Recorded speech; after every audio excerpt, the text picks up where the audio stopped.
Hi guys, this is part 5 of our onion grow along, and today we are going to finally manage to get these planted out. I've had a bit of a delay in doing this. We were setting up a new bed for them, and then my son has made a frame for a net, and then I struggled to actually find a net that would fit, that was suitable for allium leaf miner, so we've had to sew one and adapt it, but we are finally ready. I did think it's important to point out with allium leaf miner, usually the flies are less active between May and September, so if you haven't got yours netted and you're really concerned about this, then it might be a risk that you're willing to take, or if you've not had any in your area, then it might be something that's not one that you don't want to do at all. For me personally, I've had so much issue with this allium leaf miner that it is just not worth the risk. But if your garlic's doing absolutely fine, it hasn't been attacked and you've not had that netted, then the chances are that you wouldn't need to have these netted as well.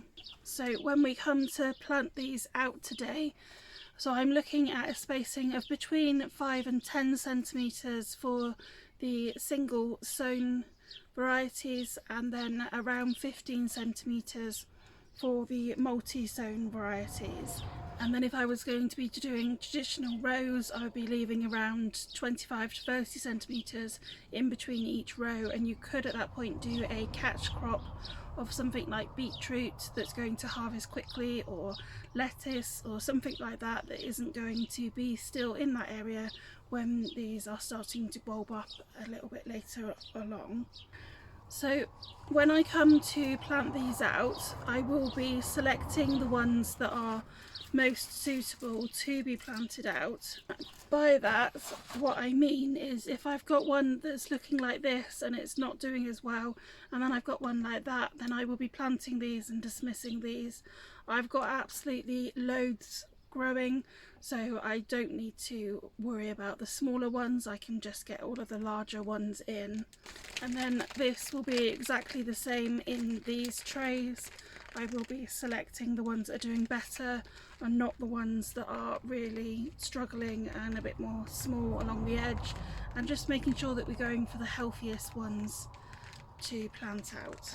If you've got some in trays that you haven't actually bumped up or potted on, then all we're going to do is lift them, pull them out individually and then plant them.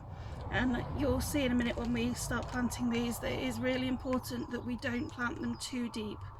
So always make sure that as much of the bulb is still actually showing above the soil, and you can see from where they are planted already that they are not deep in there. And if we do that, what will happen is it will actually stop the bulb from bulbing up as well, or it may stop it completely if we were to put it in really deep like we do something like leeks.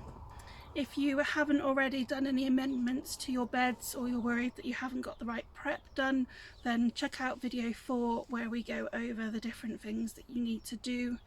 So the bed that we're going to be popping these in today was done as just a really quick and simple no-dig bed, where all we've done is popped the cardboard on the bottom, and this was where my compost bin bays were previously, and that's been moved. We've had trees that were over here, so they've been moved, and now we've got room for this bed. So all we do is mow the grass down as much as possible, remove any perennial weeds if you can, and it's easy to do so. Then all you do is pop a layer of cardboard on the bottom. I use at least 2 layers. 3 layers is good if you've got a lot of perennial weeds that do come up. And then on top of that, I've added around 2 inches of compost over the top, and then watered that in really well. That's been there probably now for about 2 to 3 weeks. So the cardboard will be starting to rot down below, but we won't be actually planting below the cardboard, we'll just be planting above, and then the roots will make their way down later.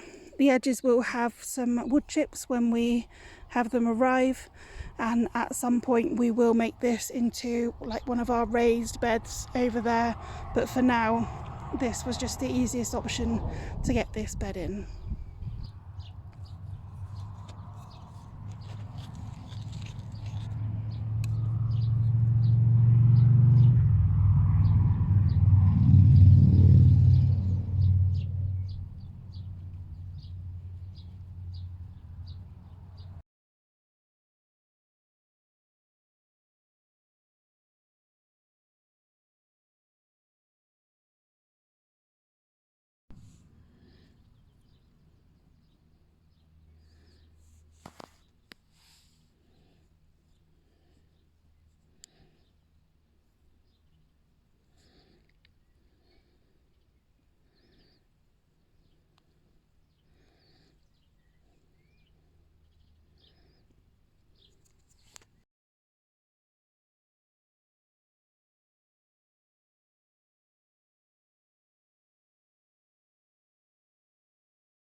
The onions that have fallen over should correct themselves. That's just where they had a net over them in my little tunnel, just to keep them protected from the allium leaf miner.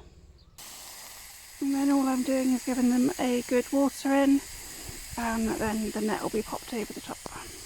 I will be watering these onions now every other day maybe, depending on the heat, just to get them established and giving them a really good drink each time. And then later on I tend to pretty much allow the rain to deal with them, unless we are finding that the weather is really hot for a prolonged period and we haven't had any rain. Onions don't have very deep roots, so they won't search for water like maybe some of the other plants can do, and that could send them into a state of stress which could encourage them to bolt. So if it is really warm, then I would offer them a good soak at least once a week, but if we get like a really prolonged heat wave again, then I would be looking at 2 to 3 times in the week and really drenching them each time. And then we will be looking at feeding these in a couple of months, but until then we're pretty much just going to let them do their thing. But if you do have any questions or any concerns about them, then do let me know and we'll have a look.